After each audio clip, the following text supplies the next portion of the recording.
This marketing and call is being recorded. B2K. I just started experiencing it last year, and it's I I was actually in a state where I wasn't really leaving the house, and in a kind of a bad way when I found Jamil online on YouTube, and we just started talking and really hit it off, and really I just feel like talking to him made all the difference in the world to me. And I feel like that's really what we wanted to do with talking with each other, is to reverse that type of mentality where you feel like you're all by yourself, that you're going crazy, that this isn't, this is it's such an isolating experience where you don't have people in your life that you can really talk to about it. So that's what this is. I felt like it was just, yeah. Yeah, it's the most intense, cruel operation because you get it from all sides. You get it from, strangers, family, everyone. So That's it. It's unbelievable. It's unbelievable, and that initial, I like the way Jamil breaks it down into these kind of stages, because that's really, I have a little bit of a psychology background, and that is something that they do in psychology as well, is people tend to process things in stages, and it's kind of a human nature thing. So right. I guess we just wanted to reach out to people, find out what's been going on with people, what's your story, and what stage are you at? Talk about what's going on. Yeah. Well, my story began in 2013 in San Antonio, Texas. Uh-huh. And, when I initially moved there, I had no... Your phone's breaking up a little bit. Okay. Can you hear me now? Yeah. Okay. I had no idea, the intense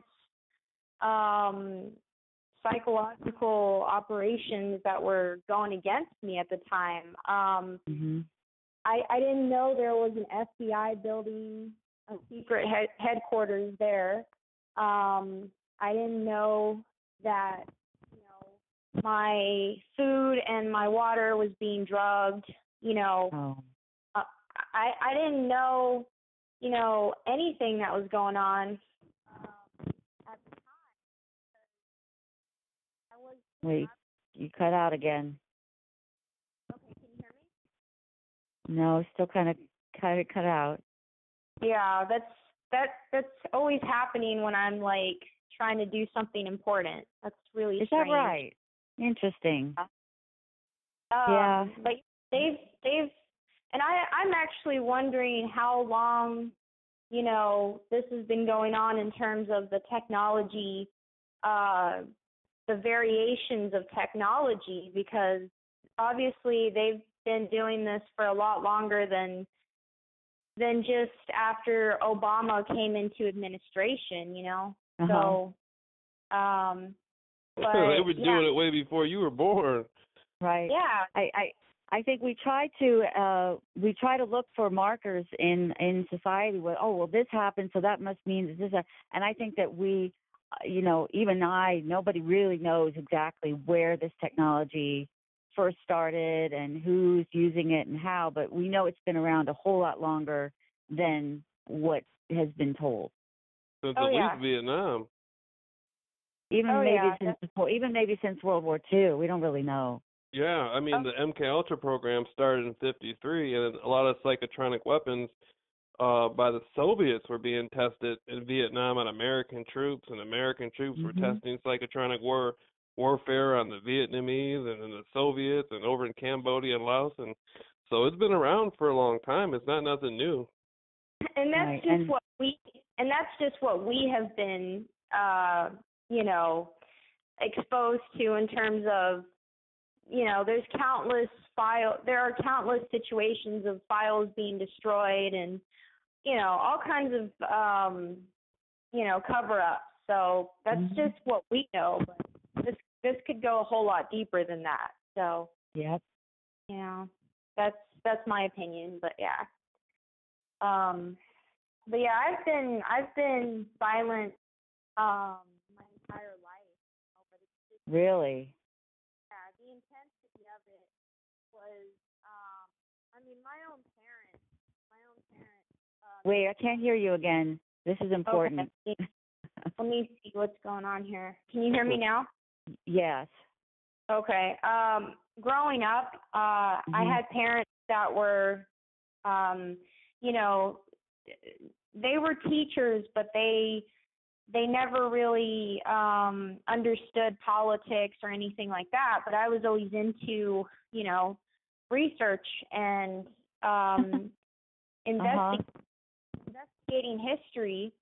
And, you know, that's why my targeting began in 2013, is because just they wanted to silence me. And I wasn't, I tried to move to Canada, and they, you know, they stopped that from happening. You know, so this has been going on a long time for me and millions of others. So, essentially, I'm a prisoner in my own country, it feels like, you know? Yeah, it really does feel that way. I feel that way in my house sometimes. Like, I don't know exactly, because I had to quit working. I don't know exactly where to go from here. Yeah. Yeah, Yeah. we're stuck in a very strange limbo, you know, and I have been receiving a lot of deja vu, a lot of Cool. yeah, where events will repeat themselves, and just I never used to have that happen to me. So yeah, there are many elements involved in this. Yeah, we talk about that a lot, that it's not just the technology, it's not just government agencies that are involved. There's a spiritual aspect. People who seem to be targeted seem to have a common theme that runs with them of being highly intelligent, being inquisitive minds, people who don't accept the status quo. Everybody talks about doing some type of research. It's amazing. Yeah. When you said that word, I was like, whoop, there we go. Everybody talks about digging deeper to find the truth, like being able to look at a situation and saying, something doesn't seem right about that. Let me take a look at this. And then they find things, and they find out more, and they find out more, and they could even experience the type of a spiritual awakening, they call it, where you even called clairsentience, where you somehow just know things. You could look at a photograph of something and just know the information that's behind it, what's really going on. Where does that come from? It's like it's like we're awakening to our true gifts as human beings that we were supposed to have, that we were lied to, that, you know, they show up as sci-fi movies and things like that. And that's actually how we're supposed to be. Like, we're supposed to have all these special powers. And I think that people who start waking up to those a lot of times get targeted. And then it becomes a nightmare. You can't access your gift. No, you can't. Absolutely not. It's the worst feeling. It's the worst feeling. It's like knowing that's there, knowing that you're supposed to have these abilities and not being able to access them because something's like blocking you. Oh yeah. In your everyday life, in your dream state, when you've got family around you that aren't acting right anymore, when you've got, you know, people in the street, just that type of creating a stressful environment where you're in flight or fight mode. When you're in survival mode, it's very difficult to access a spiritual life when you're in survival mode. Well, it's just torture, you know. It is well planned. It's well planned 24-hour torture, and you know, they either want people to go insane, kill others, or, you know, survive. So we don't have a choice. We have to survive, you know. Yeah, it's tough sometimes. I have my good days and my bad days. I don't know. I mean, this has just been going on for a year for me, and I'm sitting here going, how do how do you guys, this has been going on a lot longer than that, and you still just keep going, like, sometimes I, like I said, I have my good days and bad days. Yeah. It's been going on 5 years for me, and I think I was already prepared because I was abused as a child. I had abusive parents, so and they're very good at denying. They're very good at denying it. So I was already essentially kind of, socially just prepared, I guess, for being blamed and stuff. But the level and intensity since 2013, because of the Obama administration, has been unbelievable. There's just too many instances that I can't even, but it's been unbelievable. It's been unbelievable. Over 5 years for me. So yeah. Terrible. Terrible. It is. It's historically cruel, and the whole world knows that this is going on, but they can't really pinpoint what's exactly going on. So that's where they get us, is like, if we try to speak out and, bring attention to it, it's essentially shut down. It could really get worse. I think Jamil's had some experience with that. With the gang stalking getting worse? Well, yeah, getting worse when you try to speak out about it. Yeah, if you do, I mean, that's why I broke it down from the confusion, distraction, sensitization stage, because when the gang stalking first begins, they're essentially hoping that you will not be able to recognize any pattern in it. It will be, they want it to appear elusive. They want it to appear terrifying. They do not want you to be able to break it down into practical terms and recognize it as a program. They want this to be some sort of strange phenomenon out of a sci-fi movie, so you have no ability to explain at all what's happening to you to anybody.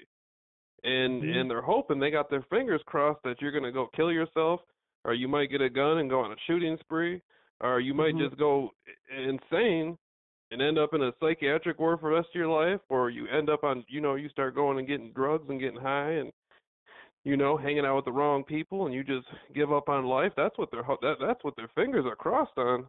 But after analyzing it and recognizing it for what it is, and with some education and some resource, you can actually break it down and see the compartmentalization, see the different factors and aspects in it.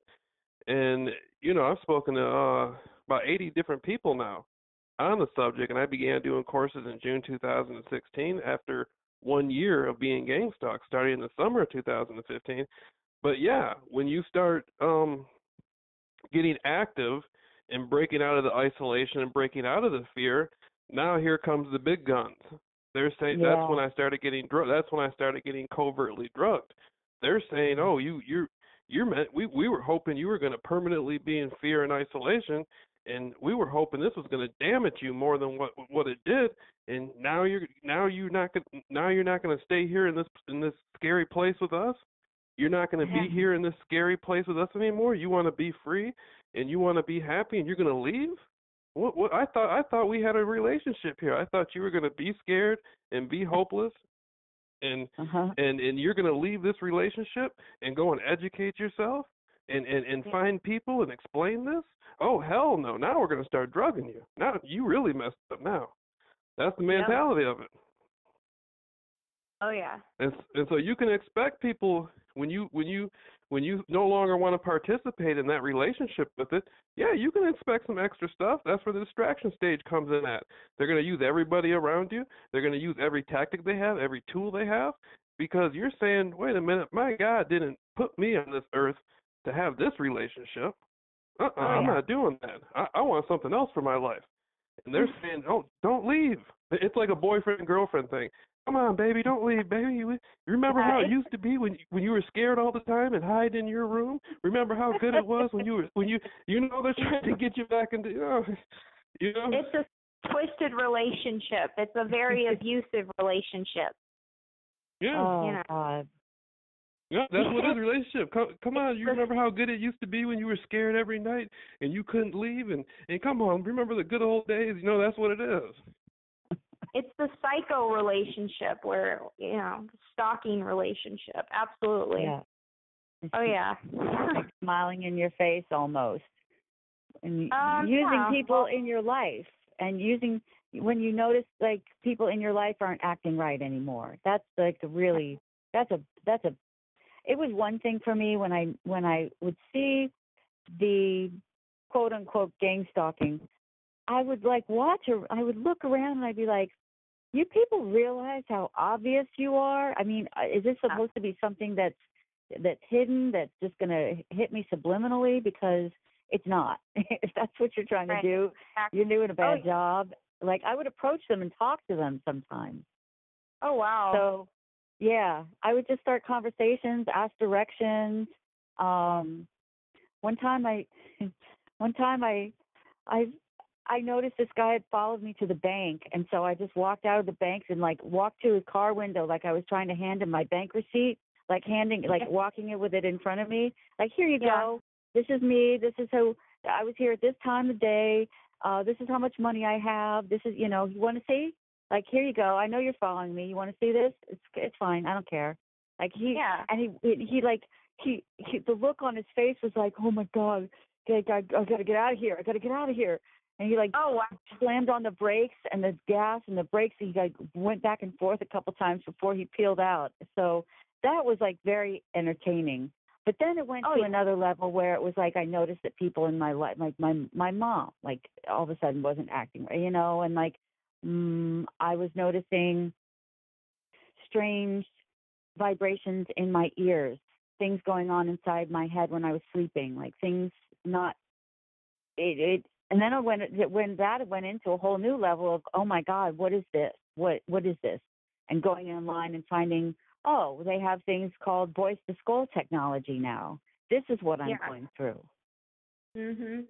Yeah. Sleep deprivation. Yeah, the sleep deprivation is very, very intense for me. I mean, they just love to wake me up on command. Thank you. I'm glad that you said it. It is the worst feeling when you're trying to. You've got to get you've got to get to your job the next day. That's the reason that I left my last job, was I would not sleep sometimes for 4 days in a row at all. Just no sleep at all. Oh man. And I would be in such a state of I don't know what's coming next. I can't function. I can't think straight. I'm afraid I'm going to mess up at work and somebody's going to say something and I'm going to say the wrong thing.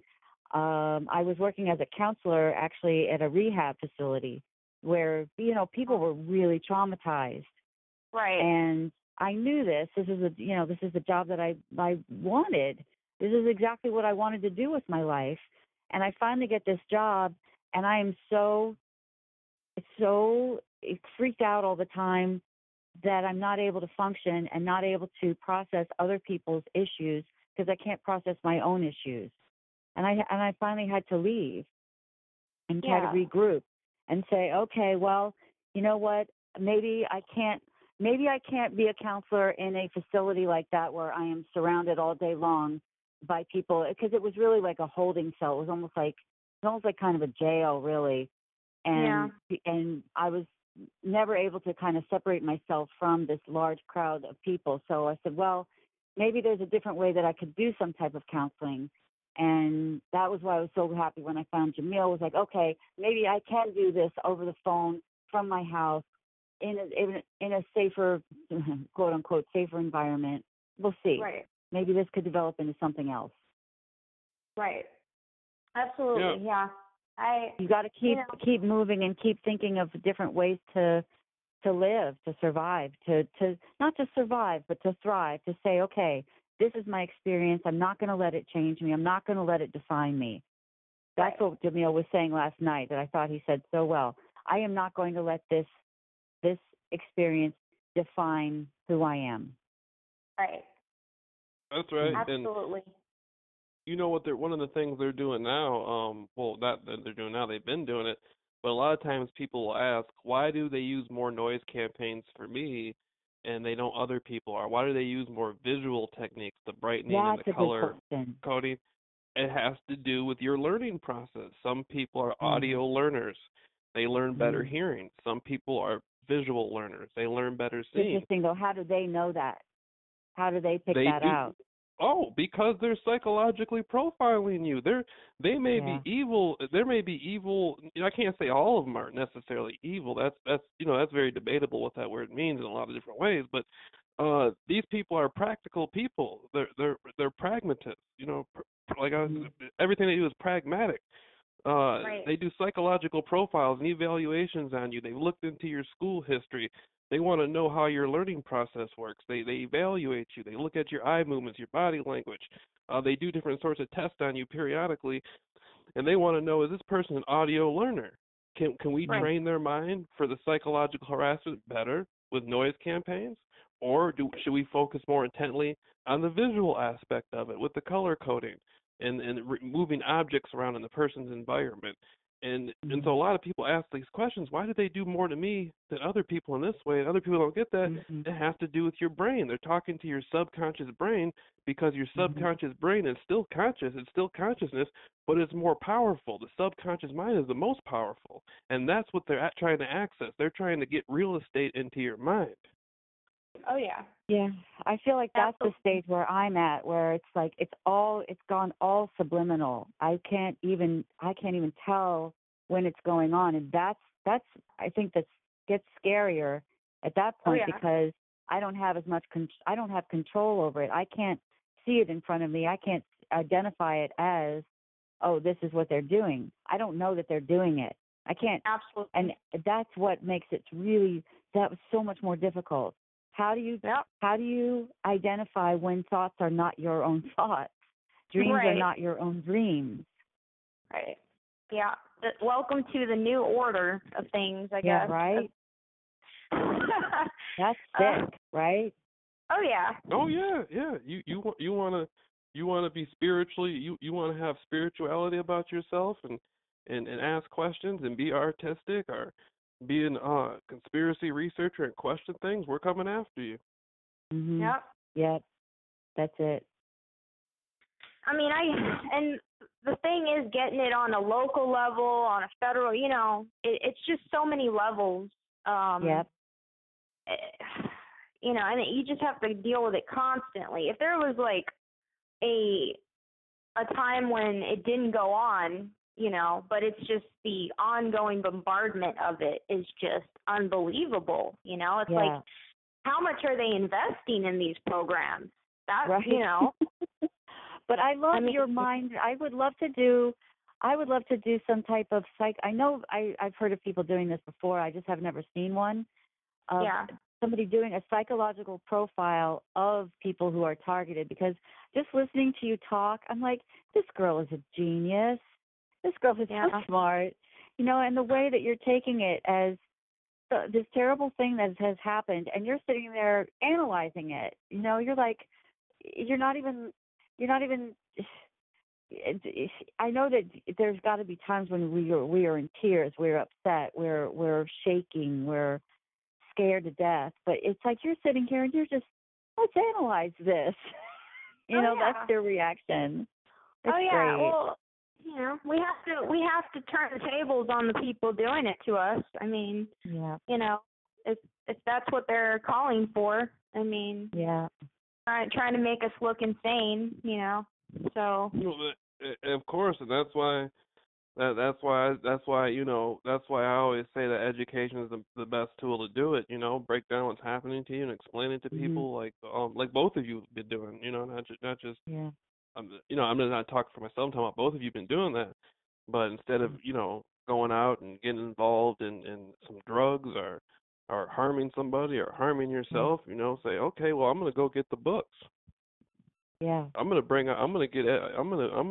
put some education into it and study what's going on, and do my homework, and break it down and go get some books. That's the best thing you can do. Oh yeah. I don't know if you guys experience time lapses, but that's what they've been doing to me. Wow. Yeah, I'm having time lapses. They'll slow time down for me. You know, they're really getting me hard. They're really getting me hard. They might have gone to a whole new level with you. This is some serious high technology.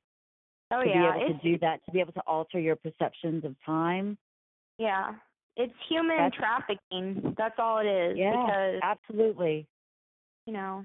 Using people like lab rats, who knows who even knows exactly how they're using us. They're using our energy in some type of way. Oh, yeah. I always say they're space age pimping. Oh, yeah. Oh, yeah. I think so. Space age pimping. That's what they're doing. I call it the Nazi space program because I love it. Look how people tie this stuff together. People who are targeted, they tie it together. You use the word Nazi. They are behind this. They went underground after World War II, and they're everywhere now. They're in all types of positions of power. People you don't even know are part of part of the Nazi program. And the fact that you hear people use the same terminology, the same words, it's like we know somehow. We know. Yeah. We somehow know. Oh, yeah. Yeah. I would like to know what, what their intention is. That's what I want to know. Mm-hmm. Like, Yeah, what is the grand scheme? Yeah. I mean, what's the goal here? It's like, what's the goal? Yeah, well, they've done a lot. They've done all these experiments in the past with something known as primate research. The MK Ultra project had about 150 sub-projects underneath it, and that's just what's on record. And a lot of this started with primate research, monkeys and chimps. And so since the primate research started, now it's coming to the point to where humans are now the monkeys. And so they're opposing a challenge. This is a challenge. They're saying, what are you gonna do? What are you gonna do about this? We're paying people Walmart cards. Yeah, I think it goes. I think that's part of it. I think that the scientific community benefits from it. The hospitals, psychiatry, they benefit from it. And then you can talk about artificial intelligence. I think that all of this type of brain mapping, remote neural monitoring, where they figure out your responses to stress, that can be all this stuff can be uploaded into an artificial intelligence kind of mainframe where they can mimic human behavior. They can learn more about how humans are and upload it. They can take this information using the technology that they're using to pick at our brains, basically, to cause us to have thoughts and then to map out the reactions to the thoughts. That all can be uploaded. Yeah, and as you're speaking, I just had some children dressed in all red go by with their mother. Is that right? Yep, as you were saying that. So as I was saying that. How about that? And Lisa, I must have been right. I must have nailed something then. Wow. This is Brendan, she's had international experience with gang stalking in as far away as Argentina. Really? You went down to Argentina? Oh yeah. I went down there and a lot of Nazis down there. Yeah, with the red colored, people in red. They love dressing their children up in red. That's their little game. So I'm actually trying to take a photograph, but I don't know where they went. So. Wow, that's interesting. Oh yeah. Right as you were speaking, a mother and her two children, all bright red, and the bicycles were red as well. Wow. So, yep, this is really, really organized. Wow. How about that? Yeah. How about that? It's unreal. It's unreal. I have cars circling my house 24/7.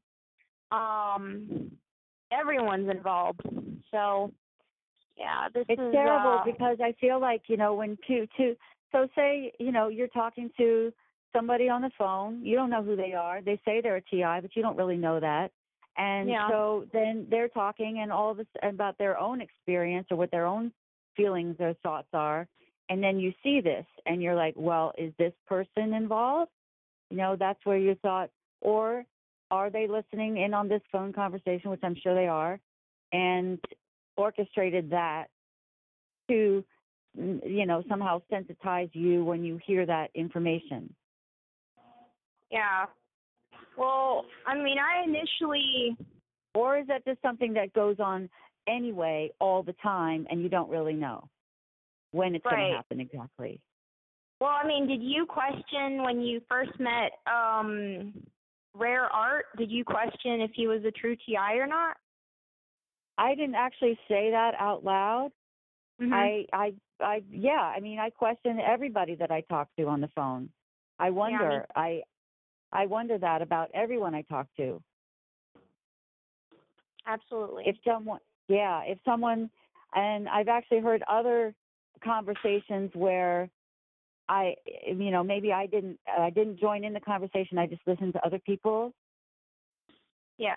And it was it's interesting when you hear somebody else listening to someone and hear them talking and maybe saying the same phrase over and over again, and to have somebody else say, who are you and how did you get on this line, and are you really a TI or are you a perp? Right. And you're like, wow, this is how they get our brains to function. We can't trust anybody. Oh yeah. It's it's crazy. It is. I mean, it's just, there's so many, oh man, there's so many levels of it though. That's the thing. It's, I mean, what I think too is ultimately after the AI, that's like after we go through like the police and the government agencies and the doctors and we go to the higher echelons of society, like the hidden societies, those type of people. We go to the Nazis, Illuminati, or whatever you want to call them. Then you go to government officials, people who are in power. They know all about it. Then you go to, the scientists doing artificial intelligence. They know about it. You go past that, you go into more of these occult type groups. Yeah. Then we're talking about actual. I think this goes as far as spiritual. Yeah. Where they can. There are people out there who actually know and understand that we are these multidimensional beings, that we aren't just these three-dimensional humans that are stuck here in these bodies. Multidimensional beings that are able to be telepathic, be telekinetic, have healing abilities, be able to be clairsentient, clairaudient, clairvoyant, all those things. Seeing multidimensional beings, seeing aliens, ETs, and being able to travel the space-time continuum at will whenever we want to and come back and create our reality in front of us wherever we want to go and with whomever we want. And I think that's the ultimate goal, is they know that that's who we are, and they're stopping us from getting to that point. They feel extremely threatened by it, too, because they've spent millions, like at Stanford Research. Stanford Research billions of dollars have they spent on this? At Stanford Research, they've spent millions on paranormal. It's up into the billions out of all the different colleges and universities and organizations. But just Stanford Research alone has spent millions on paranormal research, studying psychic abilities, ESP, remote viewing, astral projection. And people sit there and laugh at that stuff when you got educated men with PhDs, well-esteemed intellectuals spending millions on studying the psychic capabilities of humans. They feel extremely threatened by it. It's not a joke to them. No. And the military finds out that people have these abilities. A lot of times they recruit them. You know, they pull them in. And they. When I was I was in the psych ward in San Antonio for a few days because I couldn't understand what was going on, and I had a team of women, you know, show up and say, "We'd love to have you join us," and disappear. Oh my God! Like, yeah, I was drugged up. I was dosed, and me too. You know. And I had the doctor say to me when I was leaving, she said, "I wish we could keep you with us here longer." Oh wow. Like they were doing experiments on me when I was in there, and I didn't know exactly what was going on, but it was like they would start something, and then all of a sudden, all this group would show up. Yeah. Wow. They said that really? to you? Yeah. I had a team of like 4 women, and I knew they were from the government, and they were so like calm and nonchalant, and like, "We'd love to have you join us." And I was just, you know, they had me on like 9 different antipsychotic meds. Me too. So many drugs they put you on in there, so you can't think straight. You don't know what's going on. No, I was out of my mind. Those drugs caused me to be out of it, you know. I wasn't out of it when I got there. Oh my God, me too. I felt like I was on cloud 9 when I got there. I felt like I had finally discovered who I really was. Yeah. And then they threw me in there and shot me full of drugs that made me so sick and gave me like all this like holes in my memory. Can't think straight. It's so infuriating. They gave me hallucinations. They gave me just things I've never had. It was literally like those drugs they gave me were literally engineered and triggered to cause me that, you know, like specifically for, you know, and there's no telling what they gave me. That's the thing is like, you know, a lot of those doctors I actually went and got I was going to try to see if I could actually sue the hospital for involuntary commitment and forcing me to take drugs when I begged them to not let me, you know. They told me they were giving me 2 different drugs. 2. I got the hospital report. It was like 12. There were 12 different drugs they were giving me. Oh wow. Yeah. And that's not. Yeah. Wow. And that's not counting all the. And that's not counting all the drugs in your drinking water. Yeah. All the how we wash our dishes in the drinking water and take showers and open our pores up and let that water into us, and all the drugs that are in there. Oh yeah. They're always taking, the public's always on drugs. They just don't know nothing about it. Oh yeah. And I mean, it's this hypnosis going on is the fact that they can command a citizen to you know, go to sleep, wake up, you know, that's part of human trafficking. That's like sex trafficking. That's a lot of women are being used for, a lot of women are being transformed into prostitutes, intelligent women. Oh, it's so true. You know, it's drug addicts. It's what we see in our music videos, and those were once just intelligent people that were slowly denigrated by these drugs, and they did it slowly too. It's known as something called. Yeah, they wait long periods to slowly introduce new types of things they want to do. I've often have it noted as the war of attrition. You go back to the Fabian Society and go look at their symbol, and it's a sheep in a wolf's clothing. And it's General Fabian. He gradually got to his goal, the war of attrition, and that's exactly what they've been doing to the public. In America, you put a frog or a toad in a pot, and it'll jump out if it's hot. You put them in there and slowly heat it up, and that's what they've been doing. They've slowly been heating these suckers up. Yeah. It's like, so what types of things do you use to keep that from happening? That attrition, like of your, say, that, like you say, it's like a slow kill program where all the poisons in the air and the food and the water and everything slowly get in your system. That's one thing. But what about if they're using like certain types of brain targeting, certain types of brain manipulation? Yeah. How do you combat that? They're slowly colonizing. Yeah. Go ahead, Brenda. Are you gonna answer that? No. Oh, I thought she was talking to you. No. I'm talking to you. Yeah. For me, I mean, really, I just use music to kind of counteract what's going on, but the ability to control me is already there.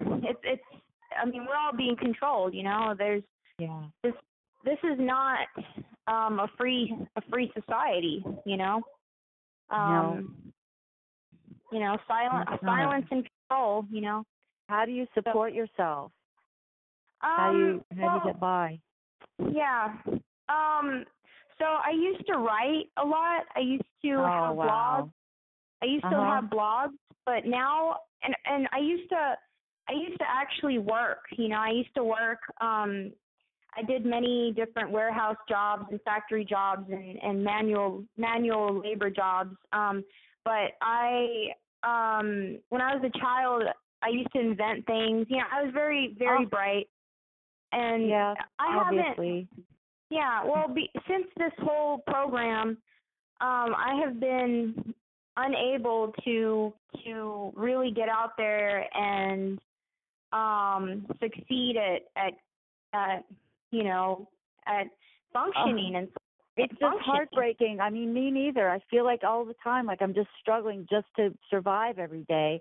And the thing is, like, I was inventing things. I was writing things. I was going around talking to people. I wanted to start a foundation for nonviolent youth offenders that had gotten stuck in programs like Stop and Frisk in New York City. And, kids who are really bright but just were wearing the wrong thing in the wrong neighborhood at the wrong time, and they get stuck in the system, and they become like, well, fuck it, who cares? If I'm doing the best I possibly can out here, but you're going to call me a criminal and arrest me. I might as well be a criminal. And that's how a lot of these kids get stuck. And I really wanted to try to help those types of kids. And it's like, I can't barely work. That's something that's really scary to me, it's like a type of soul murder. They're taking away the best and brightest people in this world. They're taking them out. But we're still around. We're just not able to express ourselves the way we want to, the way we're meant to, because we're under constant attack. Right. We're just neutral. We're being neutralized. There's another man walking his dog dressed in bright red that just passed me. Amazing. They're right, and they're making it obvious too. He's walking real slow right next to my house. Wow. Mhm. Yeah. So what are the odds of that, right? Essentially what it is just Nazi communism. It's all mixed into one. And this is this is a type of torture that eventually will be uncovered, eventually, and exposed for what it is, as it's a crime. That's all it is, and it will be exposed. To people is just unfathomable. To do this to people who are creative, who have brilliant minds, who have things to offer the world to make the world a better place. Those are the ones they target the most. Oh yeah. Of course. Of course. Yeah. And that's cruel in nature to do that. It's beyond cruel. It's beyond cruel to do that to people. I don't know who they think they are. I don't know what. That's why I wonder about this. Who people who are behind it? Do they not have souls? Yeah. The ones, do they not have souls? Have they lost their souls somehow? Do they not have them? Have they sold them somehow?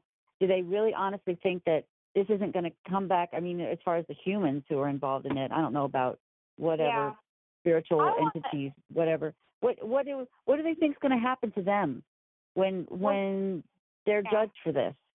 Yeah. Here's the thing. They can penetrate us using technology, but they cannot rob our souls. They cannot, because our souls do not belong to them. Yeah. You know, our souls belong to the Most High God. I don't know if you're a believer. Absolutely. I mean, I have issues with organized religion. A lot of times, I think that people in churches really get targeted.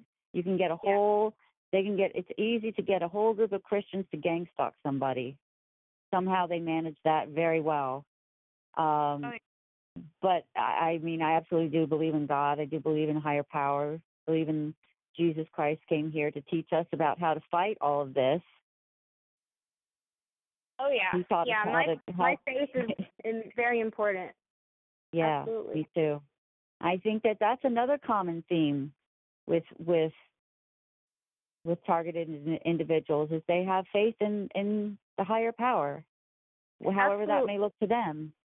Yeah, absolutely. Yeah. Well, have you seen what's been going? Last time I went to a church, I'll never forget it. And I'm not even religious, spiritual, but not religious. Last time I went to a church, they were having a punk rock show there. The people had their faces all painted up, and I didn't see and it's not that there's nothing wrong with having music in church. I'm not saying that, but none of it looked religious. It was a punk rock band. Their faces were all painted up, and they looked like they were having just a hard, rough concert in the middle of the church. And I'm looking around. There was no Bible out. Nobody was there present to speak about God or nothing like that. And then they said, well, if you want to stick around for the rock show, after we do the rock show, we're gonna watch some movies. And no one said anything about a Bible or any passages. Basically, they were doing a punk rock show with their faces all painted up, and then they were going to be watching movies, and that was it. And so I said, wow, it makes a lot of sense to me why there's no God involved in anything, because no one's talking about God. No one's talking about anything spiritual. Nope. And you have to look out for cults as well. Mind control cults. You know, I feel like, you know, it's all been infiltrated, but, you know, it can wear you out. You know, that's the thing. That's their goal. That's their ultimate objective, is to wear out people that are intelligent, you know. You know, I feel like talking to somebody like you keeps me going. Yeah. It keeps me going. It really does. Listening to you talk, listening to the way your mind works, that keeps me going. That gives me hope. Yeah, and it took me a long time. It took me forever to find others, you know, find the others, but I just started. Jamil was the first one I found, the very first one. Yeah. Yeah. Yeah.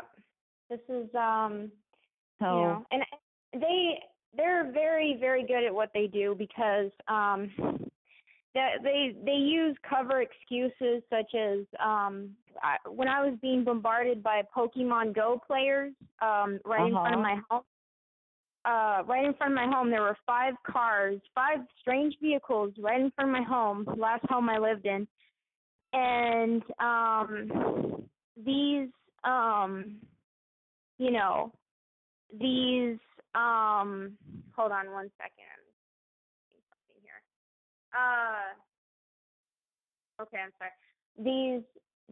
This situation was so obvious. It was so obvious. It was right in my face, and I had very many strange men stop in front of my home with cell phones and taking their time. And you know, I asked this one man. I said, you know, what are you doing? You know, what are you doing on my property? And he's like, oh, I'm just playing Pokemon Go. You know, it's a man in his 50s. You know. Yeah. Just, you know, no, you're not I don't believe it for 1 second. I really don't. Like, I mean, yeah, it's all about patterns. That game's a great cover. That game is a great cover for people. You know, like, why are you in those bushes? Why are you why well, you know why are you here or there? They don't hide in bushes. Nowadays they're just they're so open about it. Mm-hmm. They're proud of what they're doing. You know. Whether they're conscious of it or not, they're ruining us, and they're playing it like a video game, and it's not a video game. It's real life. You know, gentle souls are being tortured, and you know, you're absolutely right. Gentle souls are being tortured. And this man is he was just standing in front of my home with his phone. And here's how I know that he's lying to me, because I feel every time they're around me, these agents, I always feel shocks in my body. Wow. Somehow. Yeah, I always feel pain. I never used to feel pain before this program began. So, oh, man. You know, I trust what I'm feeling, and if I'm constantly in pain from these random cell phone shocks, and I got it really bad at the airport in Denver, Colorado. Really? Yeah, Have you seen the Denver, Colorado, the painting they got in there? Yeah.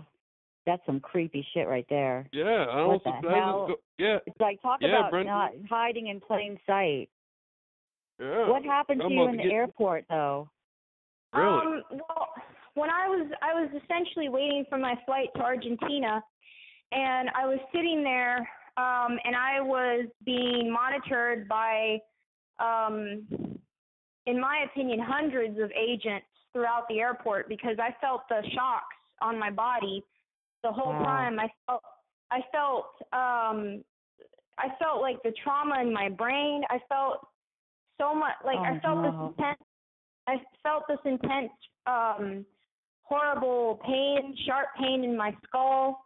You know, they were paralyzing me with these military grade weapons at the airport, and they were so acting like zombies. They were so nonchalant about it. They were making hand signals. You know, it was essentially the whole airport. You know, there was I couldn't walk into a shop. You know, I walked into I walked all over. I was doing some shopping, and they were always informed that I was going to be there. You know, there was nowhere for me to hide in that airport. You know. Oh man. It was I even tried. I went you know, and it was just they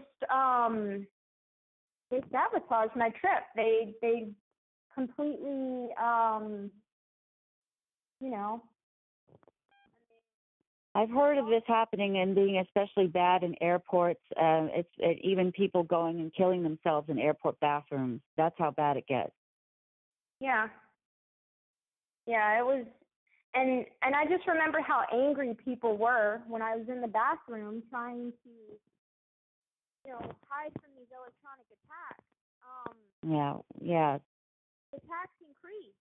Like, a lot of women were angry at me. They were entering the restroom, and How did they express it, or how did it come out?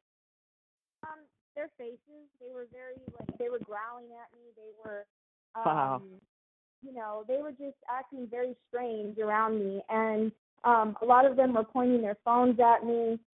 And this was in the restroom, you know. Wow. So, I mean, I wonder if they tell certain people that you are, say you're some, you know, criminal, or they said terrible things about you, and that's how they get them to do things like that. Yeah, it must have been something, because you know, I remember the only place that I actually felt safe in that airport, and there were a lot of people that weren't in on it. A lot of. Can your phone? Hold on a second. Your phone's going out again. Can you hear me now? No. A little bit, not much more. It's. Can you hear me? Yeah, it just checked out. Okay, hello?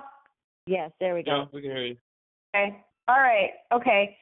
So as I was saying, the traffic at the airport was it was very congested once I was in the bathroom. I remember the thing is, like, I always do this thing where I just show up early to situations and then kind of test out and see who's going to show up. And the women that were showing up at the restroom at first were just normal women, but it's, I'm sure as soon as the alert got out, that's when all this increased, because the anger towards me increased, and the pain waves, the shocking pain waves, aimed at my body parts, Oh God, it's awful. Yeah, and you have to pretend like it's not affecting you, but you're suffering, And right, absolutely. Yeah, I'm not going to lose my professionalism and my dignity over this. Because it's really hard. Yeah, it's the hardest. I was talking about treating people, getting some type of counseling going with TIs where you treat them for PTSD, post traumatic stress disorder, because that's what everybody has. But we were talking about this last night, Jamil and I, and he was like, "Well, there ain't nothing post about it. That's the problem. It's not. It's ongoing. It's not like it's an event. Post traumatic stress disorder, by definition, is symptoms of flashbacks and things like that of an event that happened long ago. But this is just ongoing. We are being constantly traumatized. Yeah. Right. And like so the how Vietnam do you treat vets. that? Yeah, exactly. I have the exact. That's the $1 billion question. That needs to be answered, and it needs to be answered. It needs to be answered now. Yeah. I mean, I've seen some interesting videos of guys talking about massaging different parts of your body, or like the fascia, the connective tissue in your ribs, getting your knuckles in there because of the way that it affects your body. Doing different exercises that stimulate the vagus nerve.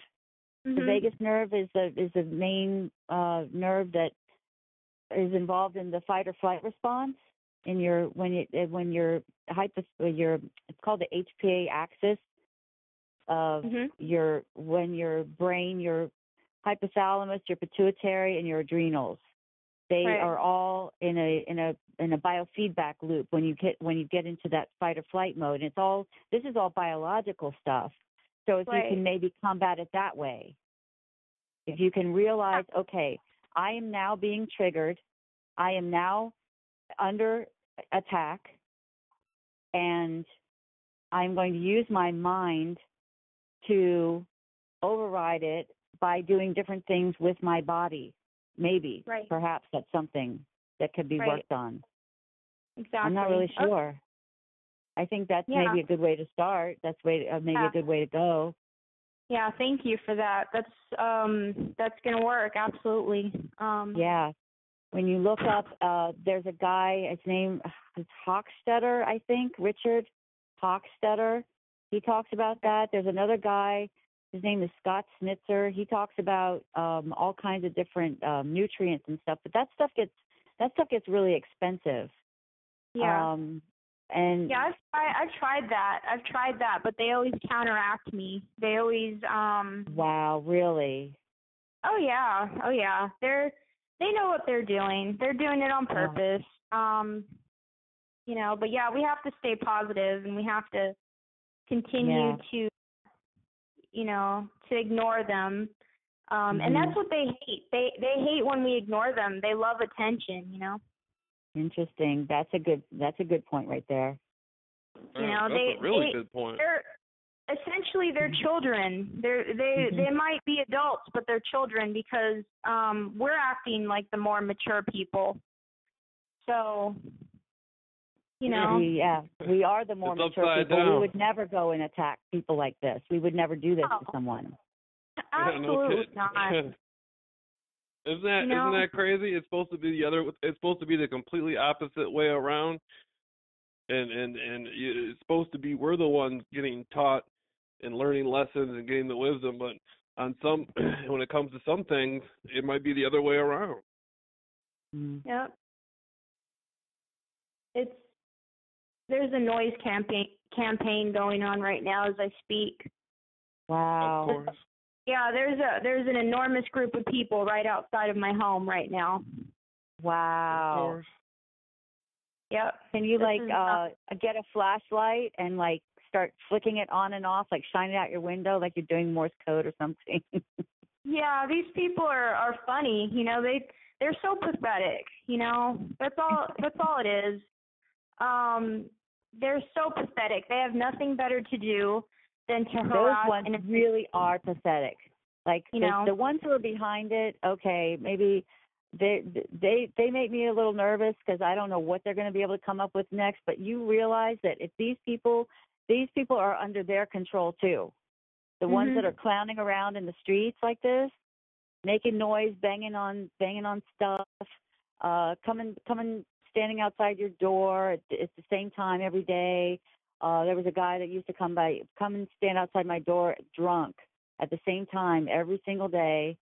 And at first I was like, wow, that sucks. I used to have a drinking problem, and I haven't had a drink in 12 years. So it's kind of like they sensitized, they picked on that particular aspect. It's going to make me uncomfortable being around somebody who's drunk like that. Mhm. And they send the worst, Yeah. They do. So they really do. So it was but that stuff is, those people are being used the same way they think they're using us. Yeah.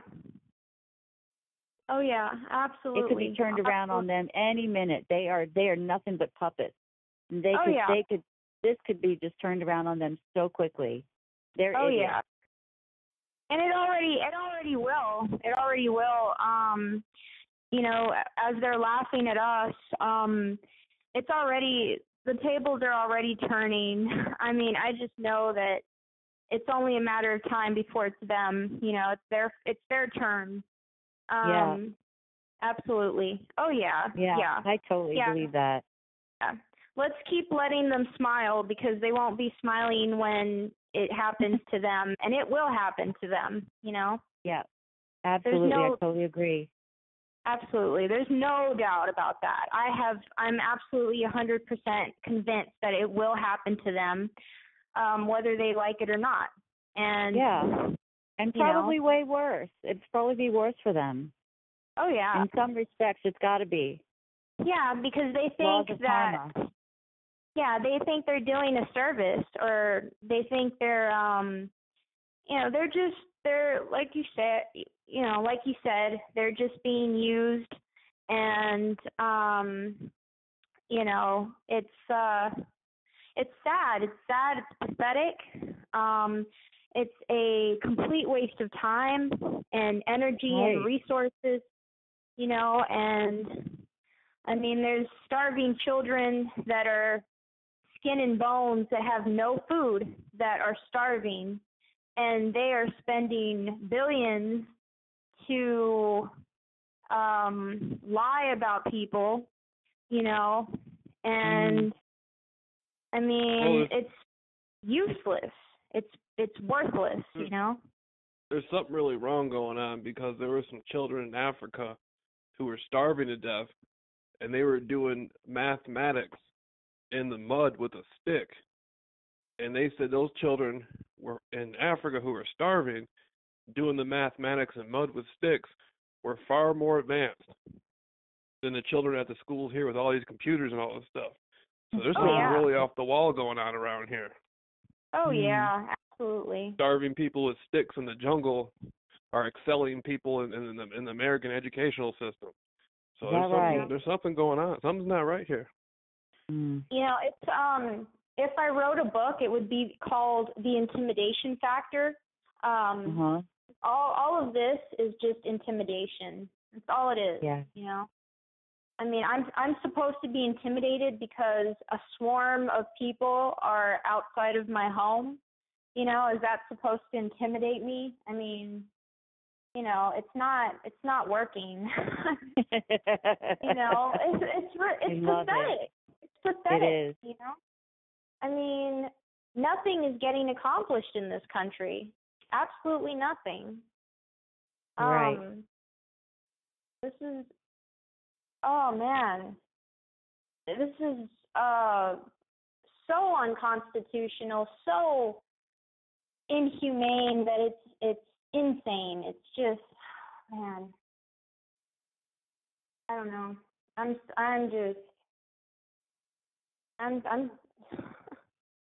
I'm laughing at them. I look for things sometimes like I don't know exactly what to do with myself these days. Like I don't know. Sometimes it's hard just to feel motivated to do anything. Like I feel like I don't like I'm kind of I feel like I'm on the verge of okay, something's got to break. Something's gonna show up in my life that Right. I'm gonna be able to do this. Like I'm gonna be able to make money. I don't know how I'm gonna have an income right now. I really don't want to live in my mother's basement anymore. You know, like I mean, at least it's somewhat safe, I think. I don't know for sure. Yeah. I know that I feel like a lot of times I'm getting transmissions that I should kill myself all the time. So it's like, well, even if I don't see hordes of people outside and cars are and people aren't making noise around the house, they're trying to kill me in this room right now. Like that's how this is working for me. Right. That's where it got to for me. They found, you know, my whatever, my weak spot, my self-esteem issues or, you know, my whatever. They got a hold of that. Yeah. So I'm sitting here like, how do I go about my day? How am I going to make money? How am I going to support myself? I've got to come up with something. I don't really know what to do right now. Well, they want us stuck, you know. That's the whole process, you know. The process of their program. Not we ours. can do more with less. We can do more.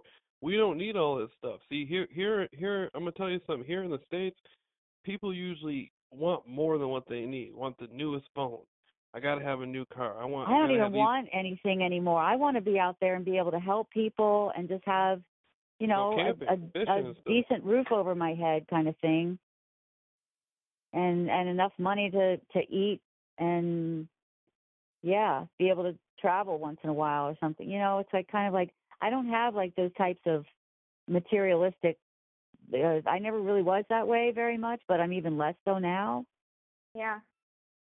I mean, I can't even live with my mother because she has her boyfriend over, you know, 24/7, and it's just a constant, you know, it's like a battle between me and him, and it's so uncomfortable. Oh, that's terrible. Oh, I'm so glad you're not living with her then. I'm so glad.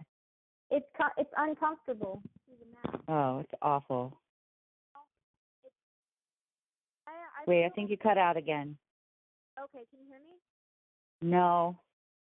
Okay, hold on. Can you hear me now? Okay, Hello? now I can hear you. Yeah. Okay. Yeah. Yeah, I feel for your situation. I know that it's not convenient, you know. But essentially this program has to have an end. And our goal is to survive, you know. Yeah. Yeah. I know. Yeah. Go ahead. So we were talking the other day with somebody who brought up, she said the funniest thing, she said, you know, you hear about the Russians coming and dropping the EMPs so that they knock out the power grids, and I was thinking, wow, that would be great. No more being electronically harassed or gang stalked. It's like, I would rather have no electricity and go back to the Stone Ages and try to find clean food and water to eat and not be attacked anymore and just be free. That'd be great. Knock it out. Yeah. Go ahead. Well, that's actually what we're wishing for. That's kind of sad. Yeah. I mean, just I'm just researching, all of the Nazis and the Soviet Union, just all this stuff, and it's just so.